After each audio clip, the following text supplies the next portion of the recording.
The crash. The shuttle hit the atmosphere at the wrong angle, and Laura Bennett knew in that moment that everything had gone terribly wrong.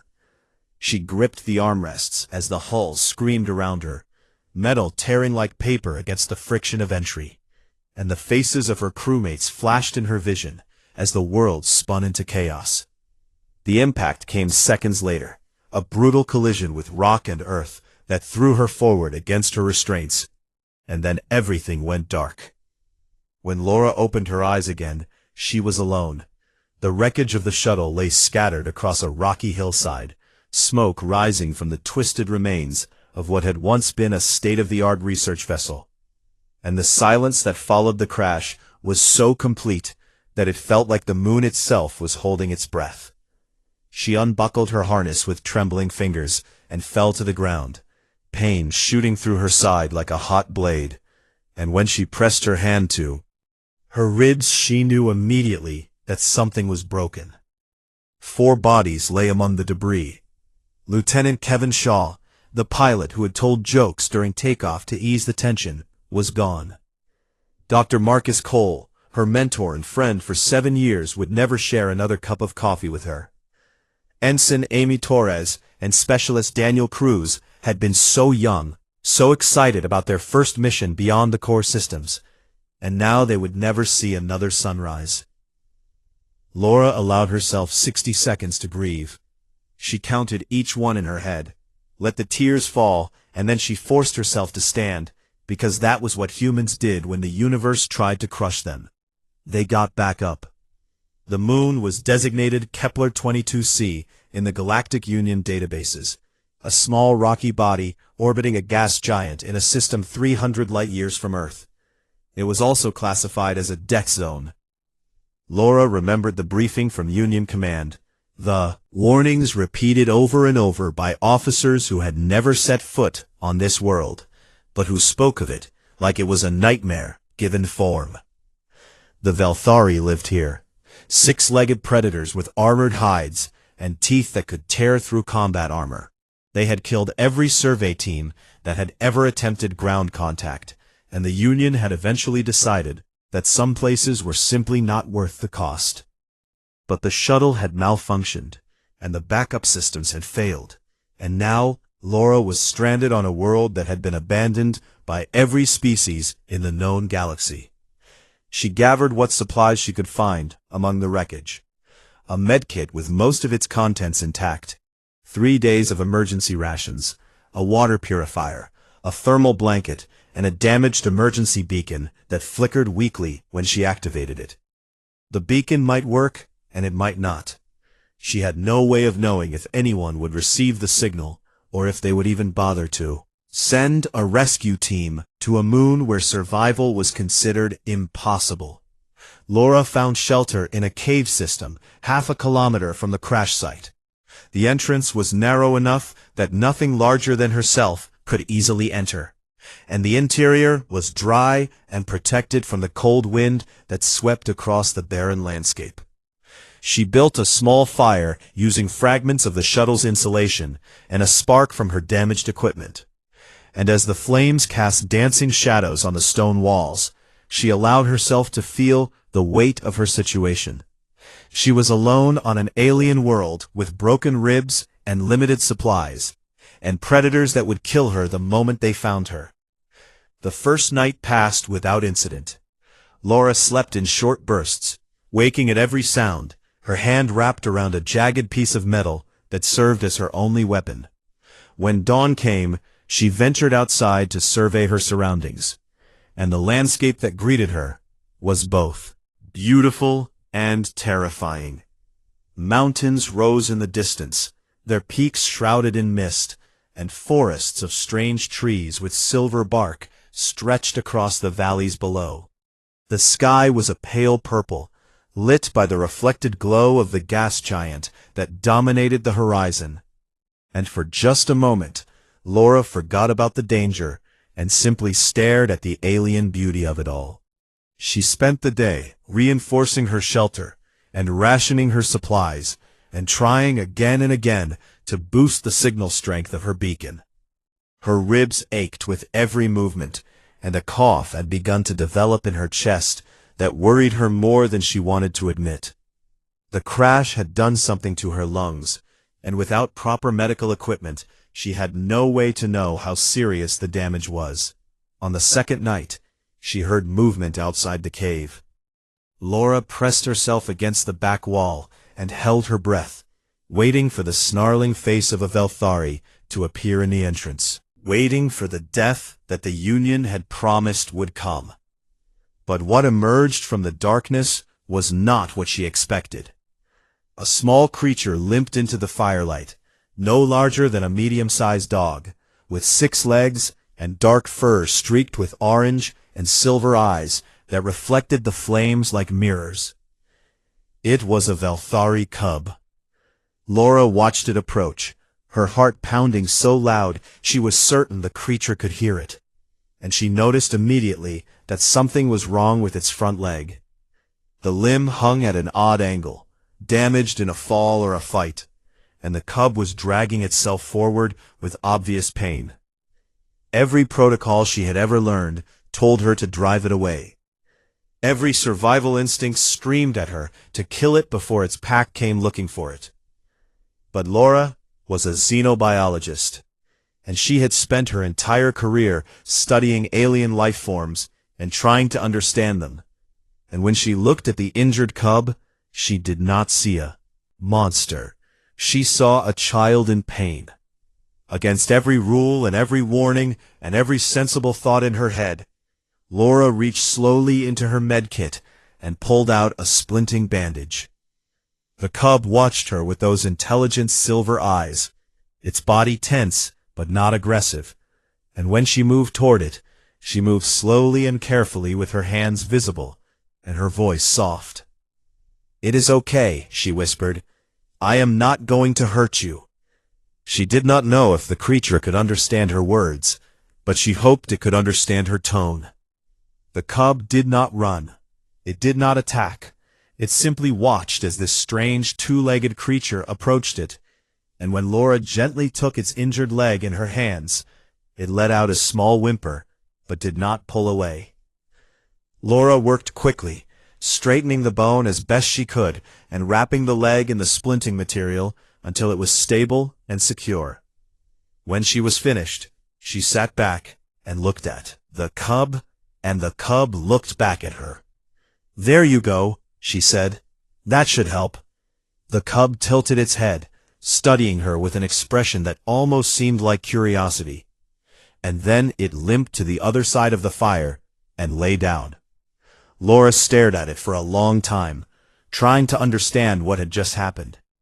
The deadliest predators in the known galaxy, and she had just bandaged one of their young. Either she had made the biggest mistake of her life, or she had discovered something that could change everything the Union thought it knew about this world. She named the cub Ember for the orange streaks in its fur, and as the fire crackled between them and the alien stars wheeled overhead, Laura felt something she had not expected to feel on this death world. The bond. 3 days passed, and Ember did not leave. Laura had expected the cub to disappear once its leg healed enough to walk properly, to return to whatever pack it had come from, and forget about the strange creature that had helped it. But every morning when she woke up, Ember was still there. The cub would watch her from across the cave with those silver eyes that seemed to hold a depth of intelligence that made Laura uncomfortable in the best possible way. She began to talk to it, simply to fill the silence. She told Ember about Earth, about the blue oceans and green forests and crowded cities where humans lived in numbers too large to count. She told the cub about her childhood in a small town in Colorado, about the first time she saw the stars through a telescope and knew that she wanted to spend her life exploring them. She told Ember about her crewmates, about Kevin and Marcus and Amy and Daniel, and she cried while she spoke, because the grief was still fresh and raw, and she had no one else to share it with. Ember listened to all of it. The cub would tilt its head and make small sounds in its throat, and sometimes it would move closer to her as if it understood that she needed comfort. Laura knew she was probably imagining things. The Galactic Union had studied the Velthari for decades, and every report said the same thing. These creatures were apex predators, with no capacity for social bonding outside their own species. They were killing machines, pure and simple, driven by instinct and hunger and nothing else. But Laura was a scientist, and scientists observed the world as it was, not as others told them it should be. And what she observed was a creature that seemed to care about her. On the fourth day, she shared her rations with Ember. The cub sniffed the protein bar with obvious suspicion. But after Laura took a bite and offered another piece, Ember accepted it. They ate together in silence, and it felt almost like a ritual, like they were agreeing to something that neither of them fully understood. On the fifth day, Ember saved her life. Laura had wandered away from the cave to search for water, her purifier running low, and her throat dry from the constant coughing that had become her unwelcome companion. She found a small stream at the base of a rocky outcrop and knelt to fill her container, so focused on the task that she did not notice the movement in the undergrowth behind her. But Ember noticed. The cub launched itself past Laura with a speed that should have been impossible on an injured leg. And when Laura turned, she saw Ember tearing into something that looked like a cross between a scorpion and a snake. The creature was twice the size of the cub, and its tail dripped with venom that sizzled when it hit the ground. But Ember fought with a ferocity that left Laura breathless. Seconds. The venomous creature was dead, and Ember stood over its corpse, with blood on its muzzle, and its silver eyes fixed on Laura. The cub had protected her. Laura sank to the ground as the reality of what had happened washed over her. This creature, this supposedly mindless predator, had risked its own life to save hers. "Thank you," she whispered, and her voice cracked on the words. Ember limped back to her side and pressed its head against her shoulder, making a low rumbling sound that Laura could have sworn was almost like a purr. From that day forward, Ember became her shadow. The cub walked beside her when she gathered supplies, slept near her at night, and growled warnings whenever it sensed danger approaching. Laura began to understand that Ember was not simply following her out of curiosity or waiting for her to die. The cub had chosen her. On the seventh day, Laura found a wider cave with a natural hot spring. There camped there, because the warmth helped with the pain in her ribs and the terrible aching in her lungs. But even the warm water could not stop her cough from getting worse. She would wake in the night, gasping for air, and each breath felt like she was trying to pull oxygen through wet cloth. She knew what was happening. The crash had damaged her lungs, and without proper medical treatment, fluid was building up inside them. She was slowly drowning on dry land. Laura recorded her observations on a small device salvaged from the wreckage, speaking into it whenever she had the strength. "Day 8, she would say, "Subject Ember continues to demonstrate protective behavior toward me, and I have observed clear signs of emotional intelligence, including what appears to be concern for my well-being, and I believe the Galactic Union's classification of the Velthari as non-sapient may be fundamentally flawed." She recorded everything because she knew these recordings might be the only legacy she left behind. If the rescue team ever found her body, at least they would find the truth. But even as her health declined, Laura refused to give up. She kept trying to boost her beacon signal. She kept searching for food and water. She kept talking to Ember because the cub was the only friend she had on this world, and she was not ready to be alone again. On the 10th day, something changed. Ember woke her before dawn with urgent sounds that Laura had never heard before. And when she followed the cub outside, she saw shapes moving through the forest below their cave. Large shapes. Adult Velthari. Laura felt her blood turn cold. There were 6 of them, each one twice the size of Ember, with armored hides that gleamed in the dim light, and teeth that flashed white when they opened their mouths. The pack had found them. "Ember," Laura whispered. "Ember, come here." Did not retreat into the cave. Instead, Ember walked forward, positioning itself between Laura and the approaching predators, and it made sounds that Laura had never heard before. Not growls, not snarls, something almost like speech. The largest adult, a massive creature with scars across its face, stopped and tilted its head. The pack leader studied Ember for a long moment, and then its gaze shifted to Laura. Silver eyes met brown eyes, and Laura felt like she was being weighed and measured and judged. She should have run. She should have hidden in the deepest part of the cave and prayed that the predators would not follow. But she had spent 10 days with Ember, and she had learned something in that time that the Galactic Union had never bothered to discover. She had learned that these creatures could be reasoned with. Laura took a slow step forward and knelt on the ground, making herself small and non-threatening. "No harm," she said, and she kept her voice soft and steady. "I am a friend of Ember, and I only want to survive." Ember made more of those speech-like sounds, looking back and forth between Laura and the pack leader. And then something impossible happened. The Alpha turned and walked away. The other Velthari followed, disappearing into the forest as silently as they had arrived. Ember looked back at Laura with an expression that she could only describe as satisfaction. And the cub returned to her side and pressed its head against her chest, right where her heart was pounding. Laura let out a breath she did not know she had been holding. She was still alive. And for the first time since the crash, she began to believe that she might actually survive this world. The pack did not attack, but they did not leave either. Over the following days, Laura realized that the adult Velthari had established a perimeter around her cave, and at first she thought they were waiting for an opportunity to strike. She spent sleepless nights listening for the sound of claws on stone, waiting for the moment when they would decide she was no longer worth tolerating.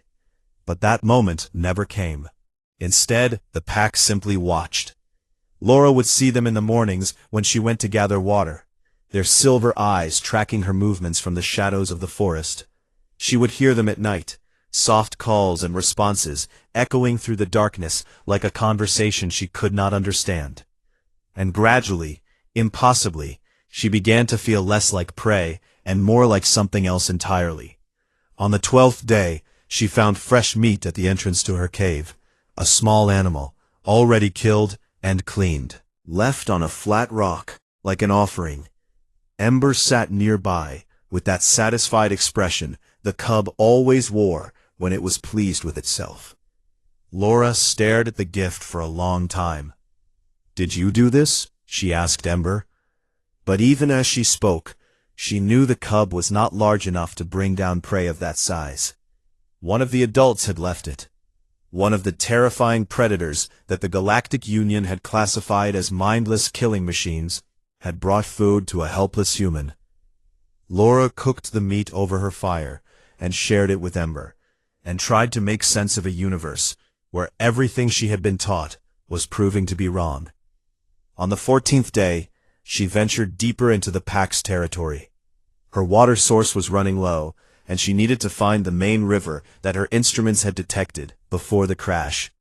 Ember walked beside her, its injured leg now almost fully healed, and the cub seemed to know exactly where she wanted to go. They encountered two adults at a river crossing. The Velthari were drinking from the clear water when Laura and Ember emerged from the tree line, and for a moment, everyone froze. Laura's heart hammered in her chest. The adults were enormous up close, their shoulders level with her head, their muscles rippling beneath armored hide with every breath. She could see their teeth, each one longer than her finger, and she could smell the predator scent that hung in the air around them. But she did not run. She had learned that running triggered the chase instinct in most predators, and she had also learned something far more important. She had learned to trust Ember. The cub walked forward and touched its nose to one of the adults' muzzles, and the larger Velthari made a low rumbling sound that vibrated through the ground beneath Laura's feet. Then both adults stepped aside and allowed her to approach the river, containers with trembling hands, while the Velthari watched. When she finished, she looked at them and said, "Thank you," because it seemed like the right thing to do. One of the adults tilted its head at the sound of her voice, studying her with an intensity that made her skin prickle. Then it turned and walked away, and its companion followed. Laura released a shaky breath and looked down at Ember. "They are not what everyone thinks they are they?" Ember made a sound that could have been agreement. Over the next week, Laura's relationship with the pack continued to evolve. She observed them hunting, a coordinated effort that required communication, planning, and trust between each member. She watched them care for their young, gentle giants grooming cubs and teaching them to stalk and play. She saw them mourn when one of their number was injured by a falling rock, gathering around the wounded adult and making sounds of distress that were unmistakably grief. The Velthari were not mindless. They were not monsters. They were a sapient species that had been misunderstood by every civilization that had ever encountered them. And Laura was the first person in history to truly see them for what they were. But even as she made these discoveries, her body continued to fail her. The cough that had started as an annoyance had become a constant torment. She would double over in fits that left her gasping and weak, and sometimes she would taste blood in her mouth and know that time was running out. On the 18th night, the coughing became so bad that she could not sleep. Laura sat by her dying fire, wrapped in her thermal blanket, and fought for every breath. Each inhale felt like swallowing glass, and each exhale felt like pushing through mud. Ember paced around her, clearly agitated by sounds of her distress. And then the cub stopped. Laura was in the middle of a particularly violent coughing fit, her whole body shaking with the effort of trying to breathe, when Ember suddenly went still. The cub stood before her with its silver eyes fixed on her chest, on the place where her lungs were slowly filling with fluid. Then slowly, so slowly, Ember moved forward and pressed its head against her chest. The warmth of the cub's body seeped through Laura's thin clothing, and the weight of its head was gentle but firm, right over her heart, right over the place where she was broken. Ember was not trying to hurt her. Ember was trying to protect her from something it could not fight. Laura's eyes filled with tears, and she wrapped her arms around the cub and held on as tightly as her weakened body would allow. "I know," she whispered. "I know you want to help." Ember made a soft sound and did not move. Laura did not know how long they stayed like that. The dying human and the creature everyone believed was a monster, holding on to each other in the darkness. But at some point, she became aware of movement around them. The adults had come. One by one, the massive Velthari emerged from the shadows and settled in a circle around Laura and Ember. They pressed their bodies close together, creating a wall of warmth and muscle and protection against the cold night wind. Laura looked up at them through her tears, at these incredible beings who had every reason to kill her, but had chosen instead to keep her alive. "Thank you," she said, and her voice was barely a whisper. "Thank you for letting me see who you really are." The Alpha, the scarred leader who had first decided to spare her life, moved forward and lowered its enormous head. It touched its nose to the top of Laura's head in a gesture that felt like a blessing. Then it settled beside her, adding its warmth to the circle, and the pack kept watch through the long cold night while a fragile bubble. Humans slept among them. Laura dreamed of stars and family and home. And when she woke in the morning, still alive despite all odds, she found Ember's head still pressed to her chest, still protecting her, still refusing to give up. If a creature that everyone called a monster could have that much hope, then Laura decided She could have it too. The signal. On the 20th day, the beacon finally connected. Laura was sitting at the entrance to her cave, watching the sunrise paint the purple sky in shades of gold and pink, when her damaged equipment suddenly crackled to life. A voice came through the static, distant and distorted, but unmistakably real. Unidentified signal. This is Union Patrol Vessel Horizon. Please respond. Repeat. This is Union Patrol Vessel Horizon, requesting identification. Laura scrambled for the communicator, her fingers fumbling with the controls, and her voice came out in a desperate rush. Horizon, this is Dr. Laura Bennett of the research vessel Starward Hope. I am a crash survivor on Kepler-22c. Please respond. There was a long pause. Then the voice returned, sharper now and filled with disbelief. Dr. Bennett, confirmed receipt of your transmission. Be advised that Kepler-22c is classified as a death zone with no known survivors of ground contact. Please confirm your status. I am alive, Laura said, and she laughed because it seemed like such an absurd thing to have to confirm. I am injured but alive, requesting immediate medical evacuation. Another pause. Understood, Dr. Bennett. Stand by for further communication. The line went silent. Laura waited. Hours passed, and the sun moved across the sky, and Ember sat beside her with growing unease, sensing that something had changed. When the communicator finally crackled again, the voice that came through was different, colder. Dr. Bennett, this is Commander Vexlar of the Tyranny Hegemony. I have assumed command of this rescue operation. Laura's stomach tightened. She knew the Tyranny. Every human who worked in Union space knew the Tyranny. They were one of the oldest species in the Galactic Union, reptilian beings with a rigid culture built on logic and protocol, and a deep suspicion of humanity. Believed that humans were dangerously unpredictable, too emotional, too willing to take irrational risks that endangered themselves and others. And now a Tyranny commander was in charge of her rescue. Commander Vexlar, Laura said carefully, I appreciate your assistance. I need to inform you that the situation on the ground is not what Union records indicate. Explain, the commander said. Laura took a deep breath. The Velthari are not mindless predators. They are an intelligent species capable of social bonding and emotional reasoning. I have been living among them for 20 days, and they have not harmed me. In fact, they have protected me.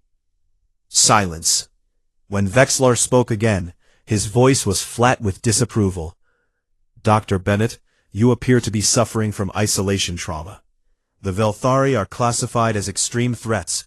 Our records show a 100% fatality rate for ground contact.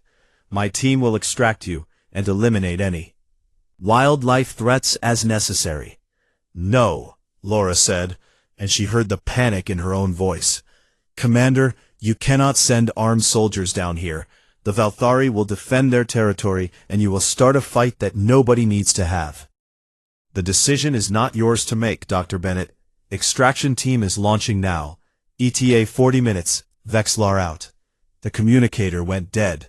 Laura stared at it for a long moment as the weight of what was about to happen pressed down on her. Armed soldiers were coming. Soldiers who had been trained to see the Velthari as monsters. Soldiers who would shoot first and ask questions never. And her pack, her family, would fight back. They would die. Ember sensed her distress and pressed against her leg, making anxious sounds. Laura looked down at the cub and felt her heart break. I have to stop this, she said. I have to make them understand. She forced herself to stand, even though her body screamed in protest. Her legs were weak and her lungs were failing, and she had not eaten properly in days, but none of that mattered anymore. What mattered was protecting the creatures who had protected her. Laura stumbled down the hillside toward the open clearing where she knew the shuttle would land.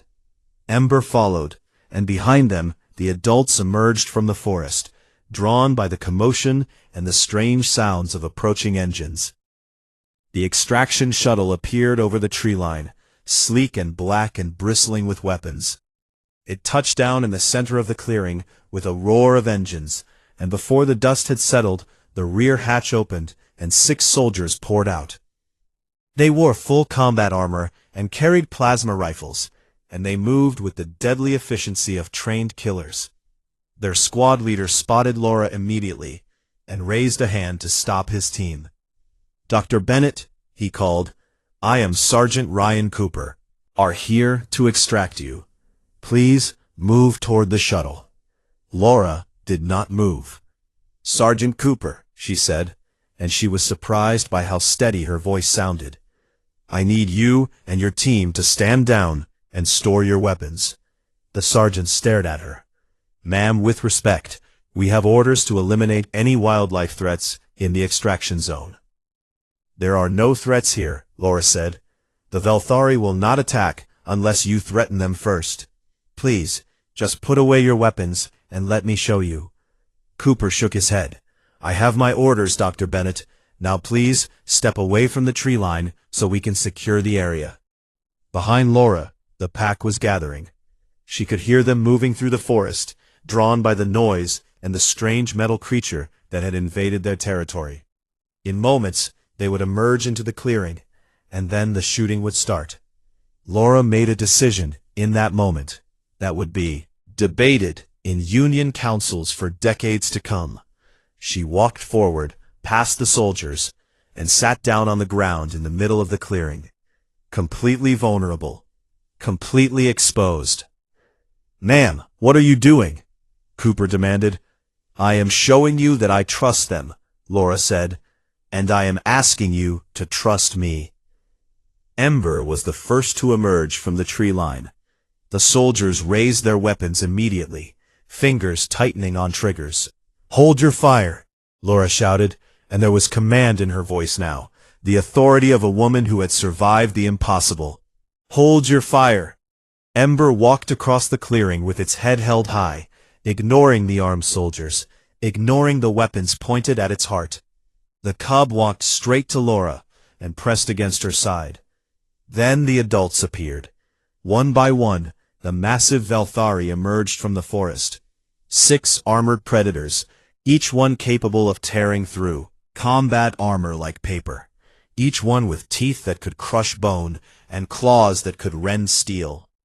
They walked past the terrified soldiers without even glancing at them. And they settled around Laura in the same protective circle they had formed on that cold night when she thought she was dying.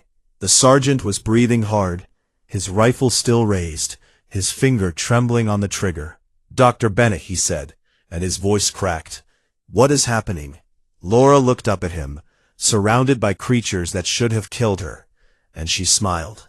"They are not monsters, Sergeant. They just needed someone to show them that we are not either." Commander Vexlar watched the live feed from orbit with growing disbelief.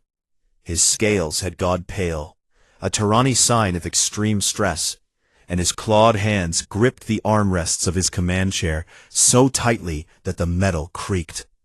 On the screen before him, 6 Velthari predators surrounded a single human woman. His soldiers stood frozen, weapons raised, waiting for an order that could end in massacre. Every tactical protocol in his training told him to give the order to fire. The creatures were apex predators. The human was clearly suffering from some form of psychological breakdown. If he did not act now, his entire extraction team could be killed. But something stopped him, something he could not explain. The largest Velthari, a scarred beast that stood taller than any of his soldiers, moved toward the human woman. Vexlar's hand hovered over the communication panel. "Order!" But the creature did not attack. Instead, it lowered its massive head and pressed its forehead against the human's forehead in a gesture that needed no translation. It was a greeting, a blessing, a welcome. Vexlar had served in the Galactic Union military for 40 years. He had seen 1,000 worlds and 1,000 species, and he thought he understood the universe and his place in it. But in that moment, Watching a human sit unharmed among creatures that had killed everyone who had ever encountered them, he realized that he understood nothing at all. "Sergeant Cooper," he said, and his voice was hoarse. "Stand down. Repeat, stand down and store your weapons." The sergeant's voice came back shaky with relief. "Understood, Commander. Standing down." On the screen, the soldiers slowly lowered their rifles. The Velthari watched them with calm silver eyes, making no move to attack. And in the center of it all, Dr. Laura Bennett smiled. Vexlar leaned back in his chair and tried to make sense of what he was seeing. The Tyranni had always believed that humans were dangerous because they acted on emotion rather than logic. They formed attachments too quickly. They took risks that no sensible species would consider. They had an annoying habit of seeing potential where others saw only threat.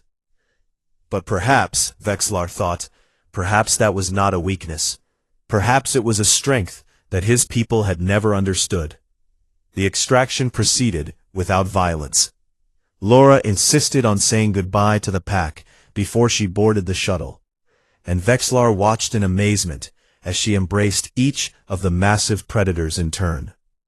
The cub, the one she called Ember, pressed its head to her chest one final time, and even through the low quality of the video feed, Vexlar could see the grief in the creature's silver eyes.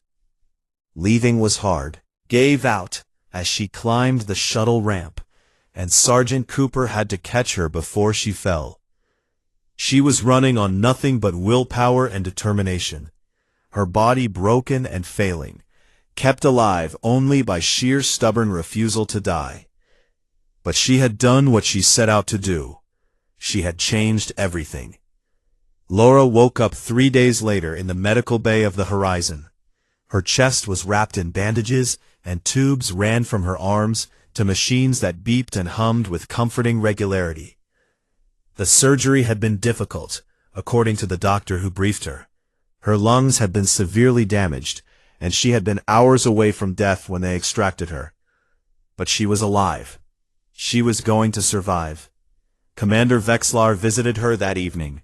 He stood at the foot of her bed, with his hands clasped behind his back, his reptilian face unreadable, and he studied her for a long moment before he spoke. "Dr. Bennett," he said, "served in the Union military for 40 years. I have encountered hundreds of species and witnessed thousands of contact situations, and I thought I knew everything there was to know about the galaxy." He paused. "I was wrong." Laura watched him, waiting. "Your recordings have been transmitted to Union Command," Vexlar continued. "They have caused, I believe the human term is, a significant stir. Scientists from 12 different species are requesting permission to study the Velthari using your methods, and several councils have already begun debating a reclassification of Kepler-22c. "What kind of reclassification?" Laura asked. "From death zone to protected habitat," Vexlar said.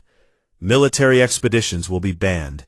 The only personnel allowed on the surface will be researchers trained in peaceful contact protocols." Laura felt tears prick at her eyes. "Ember's pack will be safe?" "They will be safe," Vexlar confirmed. "Because of that. You, Dr. Bennett. Because you did something that no one else in the history of the galaxy has ever tried to do. You sat down with monsters and proved that they were not monsters at all." He tilted his head in the Tyranni gesture of respect. "I have spent my career believing that humans are too emotional to be trusted," he said. "I now understand that I was the one who could not be trusted. I was too certain of my own knowledge to see what you saw." He straightened. "The Tyranni hegemony formally apologizes for doubting you, Dr. Bennett, and we thank you for teaching us that wisdom sometimes looks like foolishness to those who do not understand it." Then he turned and left. Laura stared at the ceiling for a long time after he was gone. She thought about Kevin and Marcus and Amy and Daniel, the crewmates she had lost in the crash. She thought about the 20 days she had spent surviving on a world that should have killed her. Ember, the small injured cub that had wandered into her cave and changed everything. And she thought about what it meant to be human. There were so many species in the galaxy, so many different ways of thinking and being and understanding the universe. Some species were stronger than humans, some were smarter, some lived longer, some moved faster, and some had abilities that made humanity seem small and fragile by comparison. But humans had something that no other species seemed to possess. They had the capacity to see past their fear. They had the ability to reach out to the unknown and say, "Let us be friends." They had the stubborn, irrational, beautiful belief that everything could be understood if you just took the time to try. Years later, when Laura was an old woman with gray hair and a cough that never quite went away, a young reporter asked her why she had risked her life for creatures that should have killed her, smiled, and thought about silver eyes and warm fur, and a small head pressed against her chest. "Because that is what humans do," she said. "We find the thing everyone else fears, and we try to understand it. Sometimes we fail, sometimes we die, but sometimes we find family in the last place anyone thought to look." The reporter published the quote, and it spread across 100 worlds. It became famous. It became a motto for contact teams and researchers and diplomats who wanted to believe that peace was possible, even between the most unlikely allies. And on Kepler 22c, in the forests that had once been called death zones, Ember's descendants still roamed the hills and valleys. Union researchers reported something remarkable about these creatures. They no longer fled from human observers. They approached. They came forward with silver eyes and curious expressions, walking up to humans without fear, pressing their foreheads against the foreheads of these strange two-legged beings who had once been strangers. They remembered. Generations had passed, but somehow, in ways that the scientists could not explain, the Velthari remembered the woman who had sat among them, and shown them that not all outsiders were enemies. Laura died peacefully in her sleep at the age of 92, surrounded by family and friends and the countless awards she had received for her contributions to xenobiology. Her last words, according to her daughter, were simple. "Tell Ember I said hello." Somewhere on a distant moon, a Velthari looked up at the stars and made a sound like a song, and the universe, vast and mysterious and full of wonders, felt just a little bit smaller, a little bit kinder, a little bit more like home.